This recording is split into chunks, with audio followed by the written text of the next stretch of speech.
This is your final lecture for the Eastern Religions exam, and that exam will cover lectures 3 through 10, which is this one. I always struggle to know what to do with the Sikh tradition, or Sikhism, as our final religion for the Eastern Religions exam, because it's the fifth largest religion in the world, but it's really unfair to call it an Eastern religion because it has a mix or an amalgam between both Islam and also the Hindu traditions. So just keep that in mind.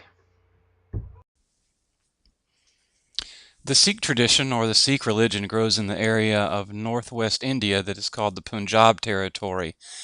You probably can guess with what we covered with Sanatana Dharma or Hinduism that this is an area where there is a great deal of conflict historically between Muslims in the West and Hindus in the East. As these two traditions continued to butt heads with one another and have many disagreements and, of course, violent revolutions taking place, the positive other side of that coin is that you have very wise teachers in both traditions that rather than pointing out the differences that lead to violence, there was the observance of similarities between the two traditions. Those great teachers that observed these similarities and sought to communicate with those on the other side are called the saints. You can see how that word is very similar to a saint. But a saint is a very wise teacher in the Punjab territory, perhaps coming from an Islamic perspective, perhaps coming from a Hindu perspective, but again, rather than seeing the other as the enemy, seeing great wisdom in the tradition of the other person and trying to bring the two traditions together.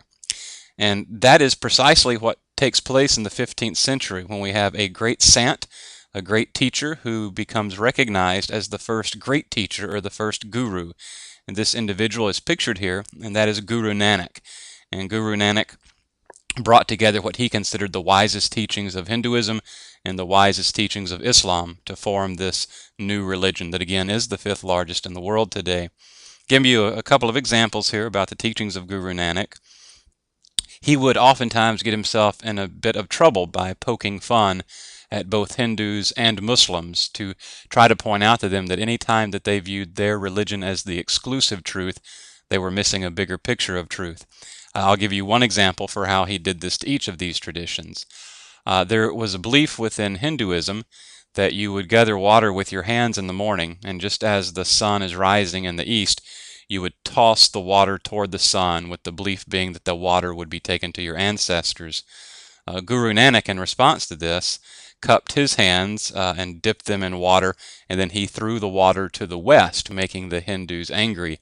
And his response to them was to say, if you honestly believe that you can throw water to the east and it somehow reaches your ancestors, it just so happens that I have a farm in Lohari about 300 miles from here, and so I'm throwing water in that direction so that I can water my crops.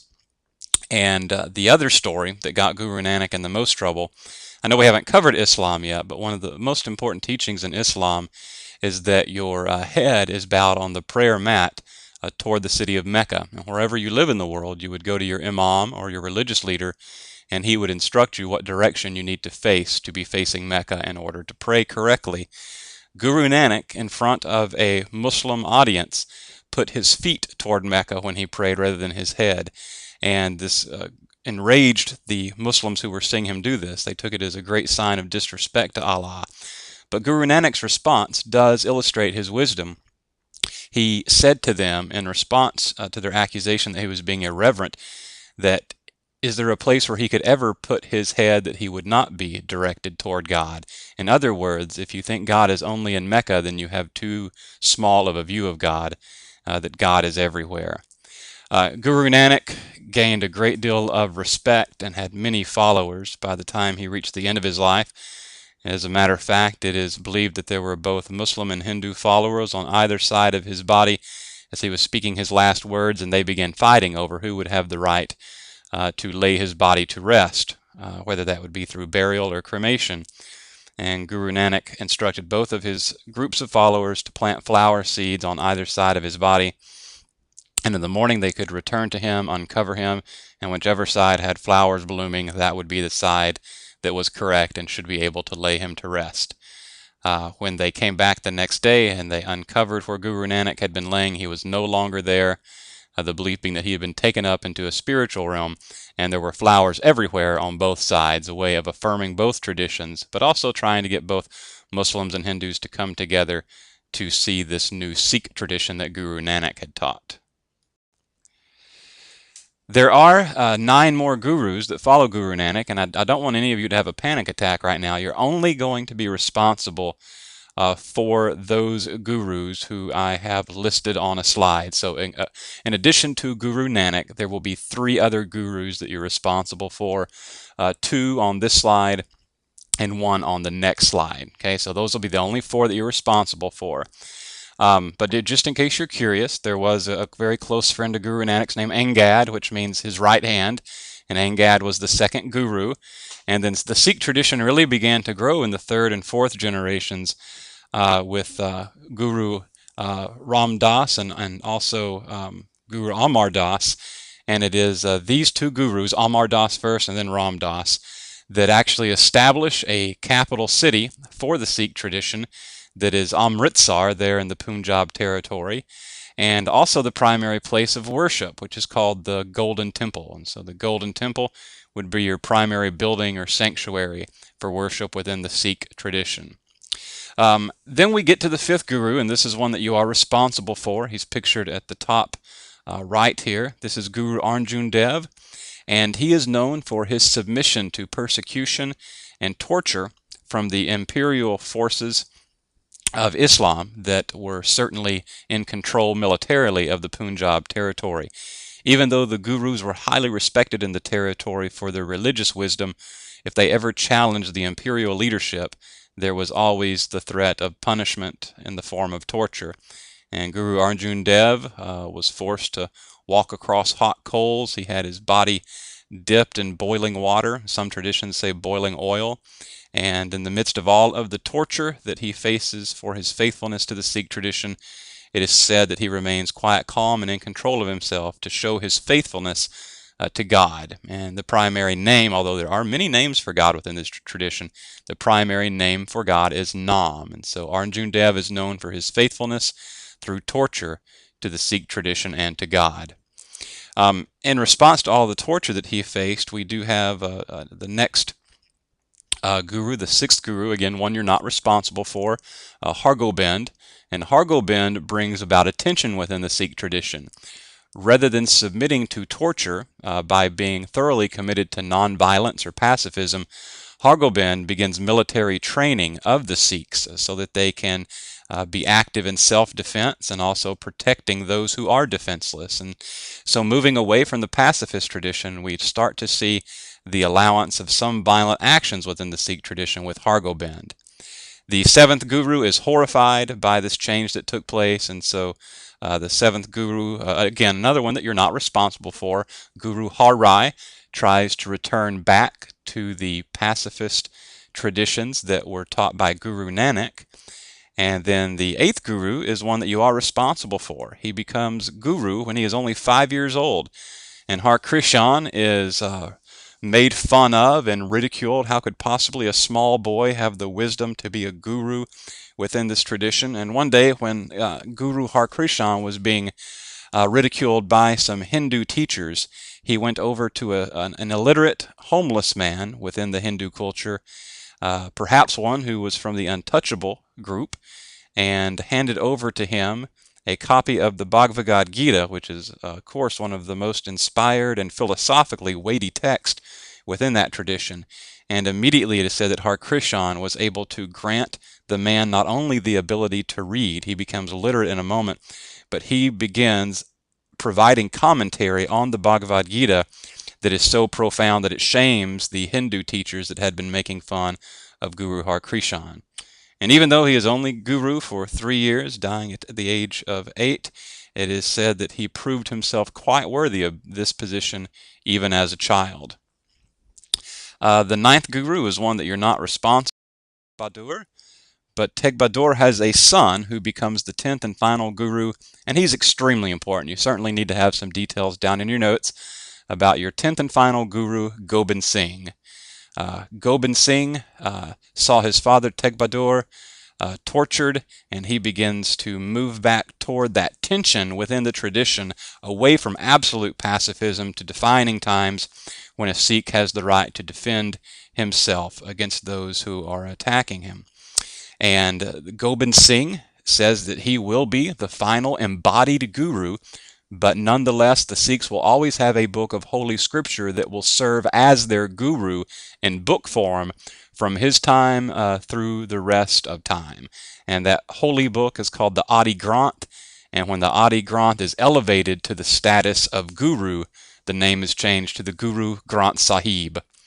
And wanting to make sure that the Sikh tradition would remain a thriving tradition, Gobind Singh called all of his Sikh followers together on one occasion when they were facing great persecution from outside groups. And he gave a stirring speech trying to inspire them to remain faithful to being Sikhs no matter what. And in the midst of this speech, he brought out a sword and asked if there was anyone there who loved the Sikh tradition so much that he would be willing to give his life for the tradition.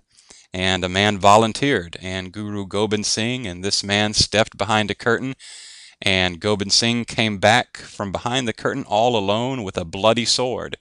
And he asked again, is there someone else who's willing to die for this faith? And you all may be thinking no one would be foolish enough, but a second gentleman was, and the same thing happened. Gobind Singh comes back from behind the curtain with a bloody sword, and a third man, and a fourth man, and a fifth man. These 5 men all volunteer to show that they will be faithful, even if it means their death. And after these 5 have made this sacrifice, the miracle or the wonder of the Sikh tradition is that they are all restored back to life in that moment, and they come out from behind the curtain with Guru Gobind Singh, illustrating that if you will be faithful to the Sikh tradition, no ultimate or absolute harm can come to you. No matter what torture you might endure, the Sikh tradition and the God, Nam, the Holy One, will keep you safe. These ones who showed their faithfulness to the Sikh tradition are known as the Khalsa. They are the purified or the enlightened ones. And from this time forward, it is the mission of all Sikhs to become this pure, that you would give your life for the faith. And this is why you will oftentimes see a Sikh man will have somewhere in his name a Singh, which means lion, and a Sikh woman will have somewhere in her name the word Kaur, which means princess. And so you are a lion or you are a princess within this tradition if you have remained committed to the Sikh tradition. Now these 5 men who are the Khalsa end up developing into a tradition that we refer to in the English language as the 5 Ks, that there are 5 instruments or items that a Sikh will have. Number 1 is uncut hair. Okay, long hair is seen as a sign of strength, but secondly, your long hair cannot be unkempt. You have to wear it above your head. You cannot have it coming down to your collar, to your neck, and certainly below the shoulders, anything like that. And so the hair is placed above the head, and a very special turban is worn to keep the hair in its place. And to help you style the hair in the correct way, a hair comb is the second of the 5 Ks. And then to show your commitment to simplicity, the pants that you wear should have no particular hem or should not be specifically tailored for you, only drawstring pants. And again, this is a sign of humility or simplicity, that you're not going to pay the extravagant amount of money for tailored pants. The iron bracelet is seen as a sign of purity and strength and a sign of defense. And then the small dagger is worn to the side. And for those Sikhs who believe that you can use violence for self-defense, the dagger represents that. But there are many Sikhs today that are still thoroughly committed to the pacifist tradition. And the dagger for those Sikhs is seen as symbolic, as a way of cutting through to the truth. So the dagger is seen as a spiritual weapon to cut through and discover truth. The primary discipline within the Sikh tradition is really it's threefold. Number 1 is prayer, committed to an hour of prayer in the morning and an hour of prayer in the evening. There's a very important ritual meal. I don't have it spelled here on the slide for you, so please get this down in your notes. A very special ritual meal in which Sikhs come together not just for physical nourishment but for fellowship with one another is called the langar, and it's spelled just how it sounds, Langar. Okay, the langar. Very important ritual meal within the Sikh tradition. And then also, one of the primary teachings of Guru Nanak that has continued through all of the gurus and into the Sikh tradition today is the avoidance of what you see in other religious traditions of what we call asceticism, of separating oneself from society and living as a very poor person. Sikhs instead teach that you should be very much an active member of society. You should seek the best education you can find and also get the best job that you're qualified for with the purpose of making money to help provide for those who are in need. So many Sikhs are quite wealthy, but the accumulation of wealth is not seen as the ultimate purpose of having that wealth, but instead you are wealthy so that you are in a position to help others who are in need.